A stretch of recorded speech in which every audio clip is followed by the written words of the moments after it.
के नियम में बदलाव किए हैं। अब बैंक खाते या फिर एफडी के लिए आप 4 लोगों को नॉमिनेट कर सकते हैं। आज हम समझेंगे और बताएंगे आपको कि नॉमिनी कैसे बनाएं, निवेश में नॉमिनी का रोल क्या है और खासकर म्यूचुअल फंड में नॉमिनी के नियम भी आज हम समझेंगे।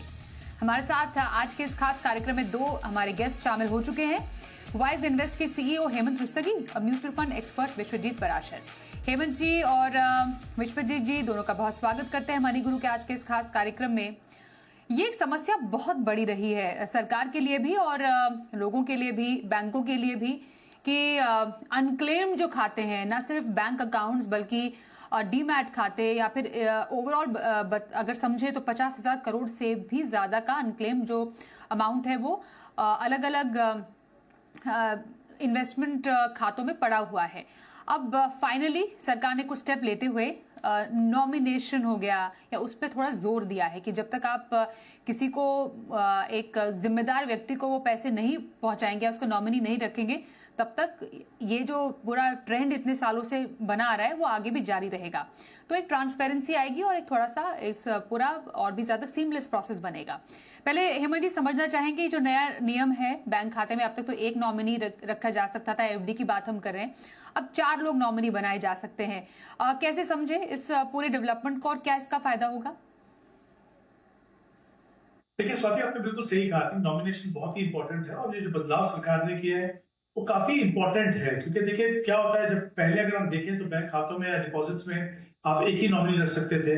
जाहिर सी बात है कि आपकी फैमिली में और मेंबर्स हैं, आप चाहते हैं कि आप अपने रहते जिस तरीके से अपनी एसेट्स का डिस्ट्रीब्यूशन करना चाहते हैं वो करेंगे। बट आई थिंक कहीं अगर हम देखें कि अगर एक ही नॉमिनी अलाउ है तो काफी मुश्किल करता है आपके लिए कि इस डिस्ट्रीब्यूशन प्रोसेस को आप कैसे कंप्लीट करें। आई थिंक साथ ही अगर हम दूसरे फाइनेंशियल एसेट्स को देखें, चाहे पीपीएफ हो या म्यूचुअल फंड्स हो और स्मॉल सेविंग स्कीम्स हो, वहां पे हमने देखा है कि एक से ज्यादा जो नॉमिनीज है वो अलाउड है। तो क्लियरली वो देखते हुए और ये समझते हुए कि ये एक नॉमिनी करने से किस तरह के इश्यूज आते हैं, तो आई थिंक ये बहुत ही अच्छा और वेलकम स्टेप है। इसमें सरकार ने कहा है कि आप 4 नॉमिनी रख सकते हैं।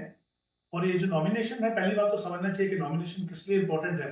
वो इसलिए इंपॉर्टेंट है कि आप अपने रहते अपने लाइफ टाइम में वो डिसाइड कर पाते हो कि आपकी एसेट्स का बंटवारा जो है या किसके पास एसेट्स का कितना हिस्सा जाए। तो ये बहुत ही एक सिंपल सा प्रोसेस है। जब हम 4 नॉमिनी की बात कर रहे हैं बैंक खाते में, तो बेसिकली 2 तरीके हैं उसके। एक तो या आप सक्सेसिव बेसिस पे कर सकते हैं कि आप 4 नॉमिनी का नाम दे सकते हैं और उसमें क्या होगा कि पहला आपके जाने के बाद पहला नॉमिनी जो है वो उसको एसेट्स मिलेंगे, उसके जाने के बाद सेकंड, थर्ड, ऐसे इस तरीके से सक्सेसिव बेसिस पे होता है। या फिर आप साइमल्टेनियस बेसिस पे कर सकते हैं, यानी आप डिसाइड कर सकते हैं कि हमारे अप टू 4 नॉमिनी हो सकते हैं और उनका बंटवारा किस परसेंटेज में होगा वो भी आप उसको डिसाइड कर सकते हैं। तो आई थिंक मुझे लगता है काफी फ्लेक्सिबिलिटी मिलेगी और इसकी जरूरत भी थी। स्पेसिफिकली जैसा मैंने पहले कहा कि जो बाकी फाइनेंशियल एसेट्स हैं वहां पे आप ज्यादा नॉमिनी कर सकते हैं, जैसे म्यूचुअल फंड, और अगर हम डीमैट की बात करें तो वहां पे 3 है, पीपीएफ में 4 है, एनपीएस में 3 है। तो आई थिंक ये बहुत ही जरूरी था। मुझे लगता है जैसा मैंने पहले कहा कि ये बहुत ही इंपॉर्टेंट स्टेप लिया सरकार ने। बिल्कुल, तो नॉमिनेशन होना बहुत इंपॉर्टेंट है और अभी फिलहाल हम देखते हैं कि जीवन बीमा में तो डेफिनेटली नॉमिनी होना जरूरी होता ही है। बैंक खाते की अभी हम बात कर रहे हैं कि 4 तक आप नॉमिनी रख सकते हैं, एफडी हो गया same, similar demat account, mutual fund की अभी हम बात करेंगे, प्रॉपर्टी, यहाँ पर भी नॉमिनी होना जरूरी है। भाई जो नॉमिनी की बात हो रही है विश्वजीत जी, इसका रोल क्या है ये जरा समझना जरूरी है। नॉमिनी कौन हो सकता है और नॉमिनी के पावर्स क्या होते हैं? क्योंकि हमें ये मालूम है कि आपने किसी को नॉमिनेट कर दिया, लेकिन क्या वो लीगली वारिस है उस संपत्ति का? ये भी कई बार इस पर बहुत सारे कानूनी अड़चने आ जाती है। जरा इसको प्लीज डिफाइन कीजिए। बिल्कुल स्वाति जी, आपने बिल्कुल सही सवाल पूछा कि नॉमिनी एक ट्रस्टी है, एक कस्टोडियन है। ऐसा नहीं है कि अगर किसी अकाउंट होल्डर की मृत्यु हो जाती है और वो नॉमिनी को पैसा ट्रांसफर हो जाता है, वो तो उसका हो जाता है, लेकिन वो पैसा जो डिवाइड होगा वो हिंदू सक्सेशन एक्ट के तहत या फिर जो उसका असली लीगल वारिस है उसको पैसा ट्रांसफर होगा। तो कई बार ऐसे कन्फ्लिक्ट हो जाते थे कि लीगल हेयर कुछ और कोई और है और नॉमिनी कोई और है। नॉर्मली ऐसा देखा जाता है, कभी जब आप इन्वेस्टमेंट स्टार्ट करते हैं तब आपने नॉमिनी अपॉइंट किया, लेकिन जब आप विल बनाते हैं तो तब तक काफी लेट सिचुएशन हो चुकी होती है। आपकी शादी जब हुई थी, जब आपने स्टार्ट किया था इन्वेस्टमेंट, लेकिन अब जब विल बना रहे हैं तो आपने लीगल हेयर्स किसी और को बना दिया, तो होता क्या था, कई बार कन्फ्लिक्ट हो जाती थी कि असली में पैसा किसके पास जाएगा। तो इसमें बहुत क्लियर रोल है, नॉमिनी एक ट्रस्टी है, जबकि अगर विल किसी ने लिखी हुई है तो वो सुप्रीम है। तो जो विल में लिखा गया है वही एक्चुअल 100% फॉलो होना चाहिए। बट ऐसा सिचुएशन देखा गया स्वाति जी कि कोविड में कई बार जो नया एक्ट आया उसका ये लाभ मिलेगा कि कई बार एक एक पर जो नॉमिनी है उसकी भी मृत्यु हो गई, जो अकाउंट होल्डर है उसकी भी हो गई। तो अब क्या हो, तो इसलिए ये 4 जो नॉमिनीज है इसका बड़ा लाभ होगा, चाहे वो साइमल्टेनियस है या सक्सेशन है। तो अकॉर्डिंगली वो पैसा अगर अकाउंट होल्डर चाहे तो साइमल्टेनियसली उसको जिस तरीके से जिस शेयर में डिवाइड करना चाहे उसको डिवाइड कर सकता है। मान लीजिए 1 लाख रुपए है और वो 4 नॉमिनीज को 25-25 हजार देना चाहता है तो वो भी कर सकता है। अगर वो सक्सेसिव वे में करता है तो पहले पैसा उसकी धर्म पत्नी को मिले, फिर उसके बच्चों को मिले, तो ये भी एक तरीका फॉलो किया जा सकता है। तो ये बहुत फ्लेक्सिबिलिटी मिल जाती है कस्टमर को कि जो उसका असल पैसा है वो उसके मरने के बाद किस तरीके से उसके मर्जी के हिसाब से डिस्ट्रीब्यूट हो। तो ये सारा जो एक्ट है उसी के बेसिस पे है। अब कौन ये हो सकता है, बेसिकली अगर आपका अकाउंट है तो आप जिस मर्जी को चाहे नॉमिनी बना सकते हैं, चाहे वो आपका मित्र है, चाहे वो आपके परिवार के लोग हैं, स्पाउस है, बच्चे हैं, आप किसी को भी अपना नॉमिनी अपॉइंट कर सकते हैं। ऐसे ही वो नॉमिनी जब आपके अकाउंट की डेथ हो, आपके अकाउंट होल्डर की डेथ हो जाती है तो वो उस पैसे को डिवाइड करने में मदद कर सकता है। सबसे बड़ा लाभ कि अगर नॉमिनी आपने अपॉइंट नहीं किया तो पैसा कहाँ जाएगा, तो जैसा आपने बोला कि वो अनक्लेम्ड में चला जाता है। 78,000 करोड़ रुपया पड़ा हुआ है जो अनक्लेम्ड है। ऐसे बहुत सारी इंश्योरेंस कंपनियों में भी पैसा पड़ा हुआ है, क्योंकि जो अकाउंट होल्डर है वो अपने परिवार को बताते ही नहीं है कई बार कि उनका पैसा कहाँ कहाँ पे निवेश हो रखा है, कौन से म्यूचुअल फंड्स में है। तो ये अनक्लेम्ड में चला जाता है। तो इस नॉमिनी से म्यूचुअल फंड में तो बहुत बड़ा बदलाव है, क्योंकि 86% जितने भी अकाउंट होल्डर है उन्होंने अपना नॉमिनेशन अपॉइंट कर रखा है। एमफी ने बहुत अच्छी एक स्टार्ट करी थी जिससे सभी एडवाइजर को बोल दिया गया था कि आपको अपने क्लाइंट्स का नॉमिनेशन फाइनल करना है, अदरवाइज वो अकाउंट फ्रीज हो जाएंगे। तो उसकी वजह से म्यूचुअल फंड्स में तो काफी क्लैरिटी है। बैंक में अब ये 4 नॉमिनीज की वजह से भी काफी क्लैरिटी आ जाएगी और जो पैसा ट्रांसफर हो रहा है वो बहुत स्मूथली हो जाएगा। अदरवाइज आपको कोर्ट में जाना पड़ेगा, डॉक्यूमेंट सबमिट करने पड़ेंगे, विल दिखानी पड़ेगी, तब जाके कहीं वो पैसा ट्रांसफर होता था। तो ये बहुत स्मूथ हो जाएगा प्रोसेस और जिसको आपने नॉमिनी बनाया है वो इजीली उसको पैसा एक्सेस कर सकता है। बिल्कुल। और म्यूचुअल फंड की क्योंकि बात की विश्वजीत जी ने और हेमंत जी आपने भी कहा कि म्यूचुअल फंड में एक से ज्यादा नॉमिनी हो सकते हैं, क्या तरीका है म्यूचुअल फंड में नॉमिनी रखने का? क्योंकि बीच में तो ये भी बता रहे थे कि आप ऑप्ट आउट फॉर्म भी भर सकते हैं, आपको नहीं नॉमिनी करना है, नॉमिनेशन करना है तो आप ऑप्ट आउट डिक्लेरेशन फॉर्म भी भर दें। तो फिर ये भी था कि खाता भी फ्रीज हो जाएगा, लेकिन लगा कि सख्ती कुछ ज्यादा हो जाएगी। लेकिन अभी नॉमिनेशन म्यूचुअल फंड में की जो प्रोसेस है वो सही तरीके से क्या है? हाँ देखिए स्वाति, ऐसा है कि अगर हम म्यूचुअल फंड की बात करें तो वहां पे आप अप टू 3 नॉमिनीज आप रख सकते हैं। उसमें जैसा मैंने पहले भी कहा कि वो या तो सक्सेशन बेसिस पे हो या तो फिर साइमल्टेनियस बेसिस पे हो, जहां पे आप डिसाइड कर सकते हैं कि कितनी परसेंटेज किस नॉमिनी के पास जाएगी। नॉमिनेशन करने का प्रोसेस बहुत ही सिंपल है। एक तो जब आप इन्वेस्टमेंट करते हैं उस समय पे आप नॉमिनेशन कर सकते हैं, वो एक आपके फॉर्म का हिस्सा ही होता है। अगर आपने उस समय नहीं किया या किया और आप उसको बदलाव करना चाहते हो तो भी बहुत आसान है, आपको दूसरा एक नॉमिनेशन फॉर्म भर के सबमिट करना है। वो आप ऑनलाइन भी कर सकते हो, आप ऑफलाइन भी कर सकते हो। तो आई थिंक जहां तक नॉमिनेशन का सवाल है म्यूचुअल फंड में करना बहुत ही आसान है। ये जो आपने दूसरे इशू की बात की वो बहुत ही इंपॉर्टेंट है। देखिए पहले क्या था, सेबी की ये सोच थी कि चाहे आप एज ए सिंगल होल्डर हो या आप ज्वाइंट होल्डर हो, सब केसेस में या तो आप नॉमिनी रखिए या तो आप ऑप्ट आउट कीजिए, जिसमें कोई बदलाव हुए बाद में। अभी के जो रूल्स हैं उसके हिसाब से अगर आप एक ही सिंगल होल्डर है तो या तो आपको ऑप्ट आउट करना होगा, आप कहेंगे कि मुझे नॉमिनेशन नहीं करना है, या फिर आपके लिए वो कंपलसरी है कि आपको किसी को नॉमिनेट करना है। ऑब्वियसली नॉमिनेशन करने के समय में कुछ चीजों का आपको ध्यान रखना है कि वो कौन नॉमिनी हो, आपकी फैमिली में है कौन है। कोशिश यही करनी चाहिए कि आपकी फैमिली में हो जिससे कोई बाद में डिस्प्यूट ना हो। तो आई थिंक जैसा मैंने कहा कि बहुत आसान तरीका है नॉमिनी करने का, और माइनर को भी आप नॉमिनी कर सकते हैं जहां पे आपको गार्डियन की भी जरूरत हो। और जैसा मैंने पहले कहा कि आप इसको कभी भी चाहें उसको बदलाव कर सकते हो और पूरा पूरा ओवरऑल प्रोसेस जो है वो बहुत ही इंपॉर्टेंट है और आई थिंक बहुत ही सिंपल भी है। Right. ये इंपॉर्टेंट है किसी भी म्यूचुअल फंड निवेशक के लिए। इनफैक्ट मैं कहूंगा आपके पास जो भी फाइनेंशियल एसेट्स हो कि आप नॉमिनेशन डेफिनेटली करें, but I think mutual funds में नॉमिनेशन का जो प्रोसेस है वो बहुत ही सिंपल है। बिल्कुल, तो निवेश में नॉमिनेशन के नियम बहुत जरूरी भी है और उसके हमने बारीकियां समझी। कुछ दर्शकों से भी बात करते हैं। हमारे साथ इस वक्त फोन लाइन पर जिग्नेश जी हैं, उनसे जान लेते हैं उनका सवाल। नमस्कार सर, आपने सवाल हमें भेजा और हमने सोचा आपसे बात करें और जाने कि आपकी जो पोर्टफोलियो प्लानिंग है अब तक की कैसी है। थोड़ी सी और डिटेल्स देंगे, आपका टारगेट क्या है, किस लिए आप निवेश कर रहे हैं? हाँ मैम, गुड इवनिंग। मेरा एक्चुअली अभी 6 म्यूचुअल फंड में इन्वेस्टमेंट चालू है। सालाना में 16,000 रुपीज अभी दे रहा हूँ, ठीक है ना। और मेरा ऐसा है कि एवरी ईयर में 10% इंक्रीज करता हूँ। ओके, तो मेरा जो गोल है वो बेसिकली 15 साल में 2 CR का है, ठीक है। और मैं हर साल 10 से 20% उसमें इंक्रीज कर सकता हूँ। तो अभी मेरे पास जो स्कीम है उसमें HDFC mid cap open fund है जिसमें 4,000 है, कोटक फ्लेक्स है उसमें 3,000 है, SBI फोकस इक्विटी है उसमें 3,000 है, एक्सिस ब्लू चिप फंड है उसमें 2,000 है, और परीग फ्लेक्सी कैप में 3,000 है, और Nippon India small cap fund में 1,000 है। और मैं दूसरा क्या करता हूँ कि ये जो ETF है वो मंथली में ETF 4,000 रुपए के जैसे बैंक निफ्टी है और ये जनरल निफ्टी है उसके मैं लेता रहता हूँ। तो आइडियली मैं 20,000 रुपीज पर मंथ इन्वेस्ट करता हूँ। बहुत ही बढ़िया, प्लानिंग तो आपकी काफी अच्छी लग रही है। अब क्या 15 साल में 2 करोड़ आप कमा सकते हैं अपने मौजूदा निवेश से? हेमंत जी से समझते हैं सर, कैसे लग रहे हैं फंड्स?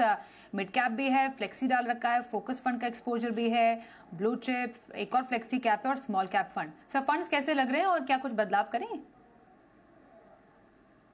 जी सर, शुरुआत करते हैं इनके टारगेट से। जैसे उन्होंने कहा 15 साल का समय है, इनका जो टारगेट है वो 2 करोड़ का कॉर्पस बनाने का है। इसमें 2 एस्पेक्ट्स हैं। एक तो जैसा उन्होंने कहा कि पिछले कुछ साल से इन्वेस्टमेंट कर रहे हैं, उसकी करंट वैल्यू कितनी है, क्योंकि वो भी आगे अगले 15 साल में ग्रो होगी।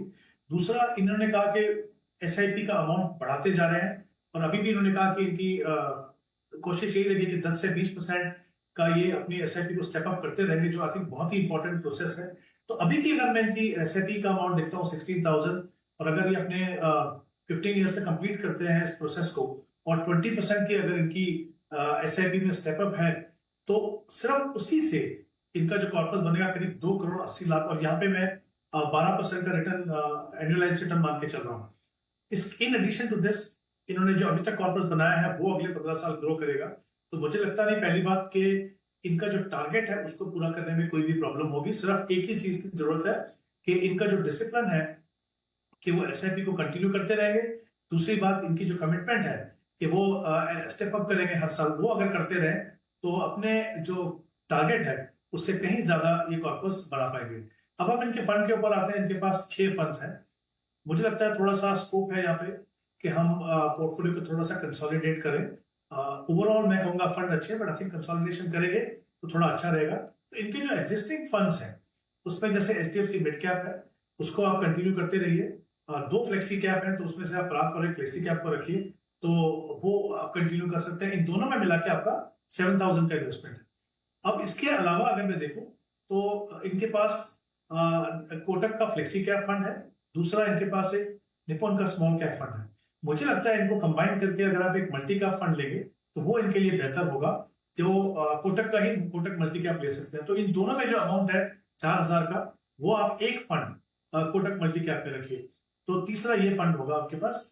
और चौथा जो 2 और फंड है इनके पास, एक्सिस ब्लू चिप और SBI फोकस, मुझे लगता है एक इंपॉर्टेंट कैटेगरी है लार्ज एंड मिड कैप, उसका एक बेहतरीन फंड अगर आप लें अपने पोर्टफोलियो में, तो मुझे लगता है कि जो आपको एक्सपोजर होना चाहिए डिफरेंट मार्केट सेगमेंट में वो मिलेगा। वो हो सकता है Motilal Oswal large and mid cap. तो ये 4 फंड रहेंगे आपके पास। ये आपको स्कोप भी दे रहा है कि आप आगे जाके अगर पैसा बढ़ाएं तो इन्हीं फंड में बढ़ा दीजिए। तो कुछ बदलाव कीजिए, पोर्टफोलियो को थोड़ा कंसोलिडेट कीजिए, और ये कमिटमेंट जो आपके कंटिन्यू करने की, अगर आप उसको करते हैं तो डेफिनेटली अपने टारगेट से कहीं ज्यादा कॉर्पस बना पाएंगे।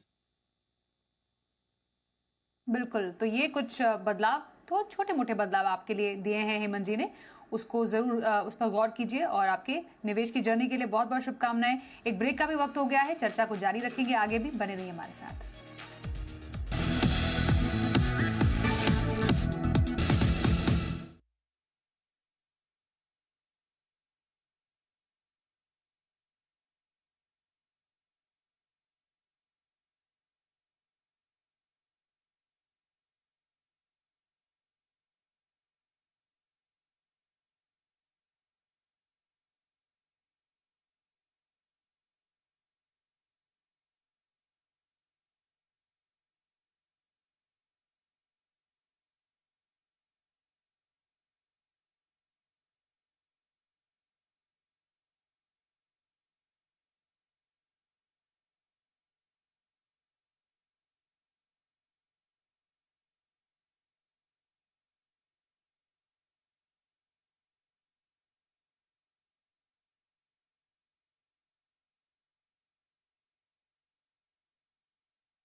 आइए मनी गुरु में एक और दर्शक से बात करते हैं। हमारे साथ कपिल कुमार झा हैं। कपिल जी, स्वागत करते हैं हमारे शो में। जरा बताइए, आप अपने पोर्टफोलियो से जुड़ा हुआ क्या सवाल हमारे एक्सपर्ट से जानना चाहेंगे? जी मैं ये पूछना चाह रहा हूँ, जैसे कि मेरा पोर्टफोलियो है, उस पर एक बार रिव्यू करके बताइएगा। क्या इसमें कुछ चेंजिंग करने की जरूरत है या क्या है? और कुछ नया इन्वेस्ट भी है तो SIP करनी है तो किसमें करूँ? 14,500 के SIP तो आप पहले ही कर रहे हैं और लगभग 16.5 लाख का पोर्टफोलियो भी अभी तक आप बना चुके हैं ना। PPF में भी लगभग 1 लाख रुपए आपने डाले हुए हैं। LIC में भी हर महीने पैसे डालते हैं 12,000 रुपए। 1 लाख रुपए PPF में पर ईयर है। इसका वैल्यू अभी पर ईयर है 8 लाख के आसपास। ठीक है। अब आप कह रहे हैं कि आपको 2 लाख रुपए लमसम पैसे कहीं पर डालने हैं, तो वहां पर आप स्ट्रैटेजी चाह रहे हैं हमारे एक्सपर्ट से। 20 साल में 3 करोड़ आपको चाहिए। लगभग कुछ रिटायरमेंट प्लानिंग चल रही है आपके माइंड में?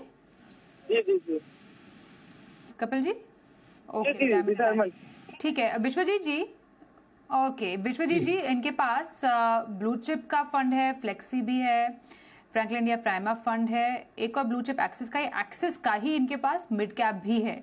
कैसा लग रहा है पोर्टफोलियो? 20 साल में 3 करोड़ अगर इन्हें कमाने हैं तो ऑलरेडी पोर्टफोलियो जो बना हुआ है और अभी के निवेश से कितना पैसा बना सकते हैं, क्या करें?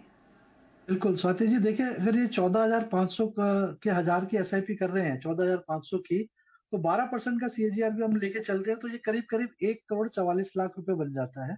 वहीं पे इन्होंने 18 लाख का कॉर्पस भी जनरेट कर रखा है, जो क्योंकि पुराने निवेश से जुड़ गया है, तो वो भी अगर हम निवेशित रखें 12% के CAGR पे, तो ये भी करीब करीब 1 करोड़ 78 लाख रुपए बन जाता है, क्योंकि 20 वर्ष का अच्छा टाइम होराइजन है। तो यहाँ पे पावर ऑफ कंपाउंडिंग का पूरा लाभ मिलता है। तो 3 करोड़ रुपए तो करीब करीब इन दोनों से ही बन जाते हैं। लेकिन मुझे ऐसा लगता है कि झा साहब ने शायद रिटायरमेंट प्लानिंग तो करी है, बट इन्फ्लेशन का शायद ध्यान रखा या नहीं रखा, ये मुझे क्लियर नहीं है।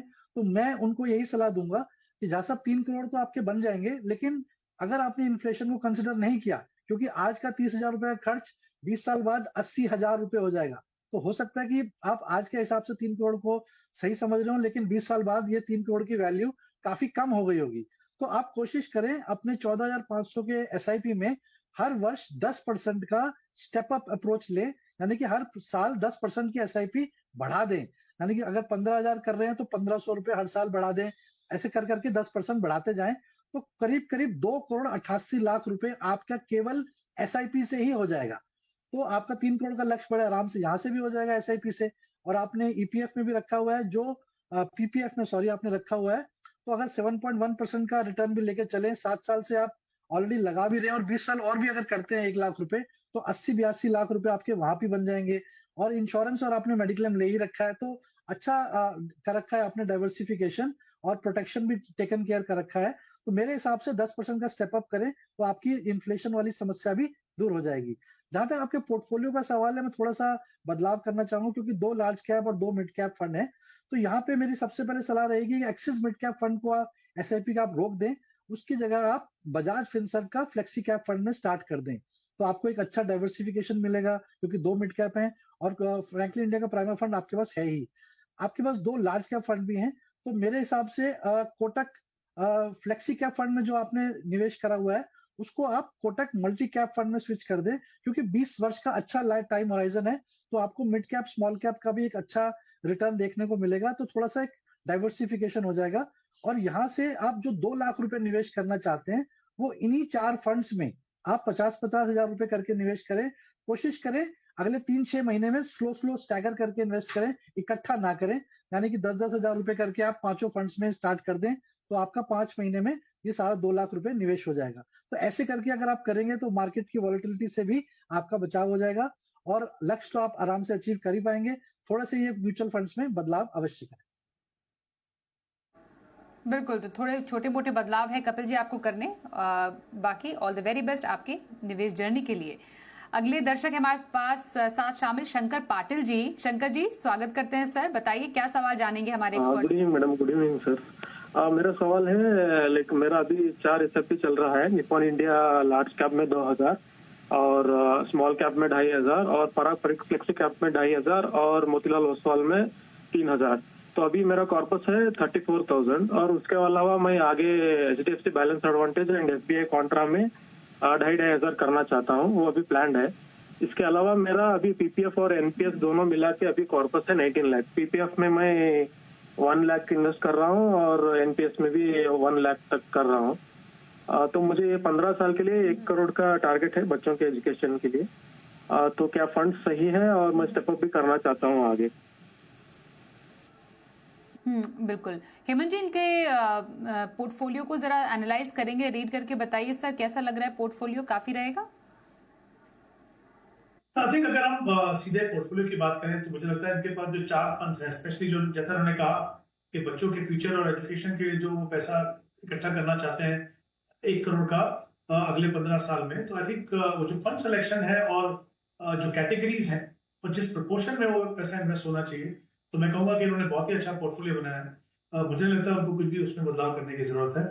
अगर मैं इनके टारगेट की बात करूं, क्योंकि इनके 2 गोल है, एक इन्होंने कहा रिटायरमेंट प्लानिंग का, पहला जो गोल है वो बच्चों के एजुकेशन के, जिसके बारे में हम म्यूचुअल फंड की जो डिस्कशन कर रहे हैं, वहां पे अगर आप देखें तो उन्होंने अगर मैं करंट इनका जो कॉर्पस है प्लस जो उनकी जो इन्वेस्टमेंट है 10,000 की जो कर रहे हैं, वो अगर कंटिन्यू करना चाहते हैं, प्लस जैसा उन्होंने कहा कि 10% से वो स्टेप अप भी कर सकते हैं, तो करीब करीब 87 लाख का कॉर्पस बनेगा। इनका टारगेट है 1 करोड़ का। लेकिन अच्छी बात यह है कि जैसे उन्होंने कहा अभी कि एडिशनल 5,000 रुपए जमा करना चाहते हैं और एसआईपी के द्वारा इन्वेस्ट करना चाहते हैं, तो आई थिंक उसको अगर मैं पकड़ूं तो कुल मिला के करीब 1 करोड़ 30 लाख का पोर्टफोलियो कॉर्पस जो बन पाएगा, तो उनका जो टारगेट है 1 करोड़ का वो आराम से पूरा होगा। In terms of fund selection, इन्होंने जो 2 फंड चुने हैं एडिशनल 5,000 के लिए, एसबीआई कॉन्ट्रैक्ट डेफिनेटली आप कर सकते हैं। एचडीएफसी बैलेंस एडवांटेज की जहां तक सवाल है, देखिए 15 साल के जब आप इन्वेस्ट करते हो तो ये बहुत ही अच्छा फंड है, बट 15 साल के लिए सूटेबल नहीं, क्योंकि ये डायनेमिकली यहाँ पे एसेट एलोकेशन मैनेज होता है। क्योंकि आपके पास इतना लंबा समय आप एक प्योर इक्विटी फंड में जा सकते हो जो उसी म्यूचुअल फंड का HDFC large and mid cap, जैसे मैंने पहले भी शो में बात की, वो कैटेगरी बहुत ही अच्छी है, तो उसका आप फंड लीजिए। तो 2500 आप HDFC लार्ज एंड मिड में डालिए और 2500 आप SBI कॉन्ट्रा में डालिए। तो कुल मिला के इनके पास 6 फंड रहेंगे। इसको आप कंटिन्यू करिए, और क्योंकि यहाँ पे आपका जो कॉर्पस बनेगा वो शायद बच्चों की एजुकेशन में जितनी रिक्वायरमेंट है उससे ज्यादा मिलेगा, तो कुछ एडिशनल अगर आपके पास होता है तो, क्योंकि आपका जो रिटायरमेंट का जो कॉर्पस है उसमें इक्विटी एज सच नहीं है NPS के अलावा, तो आई थिंक मुझे लगता है उसका कुछ हिस्सा जो है वो आप वहां पे भी इंक्लूड कर सकते हैं। तो पोर्टफोलियो अच्छा है, सिर्फ एक बदलाव करना है। इंपॉर्टेंट है कि आप कंटिन्यू करते रहें और डिसिप्लिन रखें कि आप हर साल अपने पैसे को बढ़ाते रहें।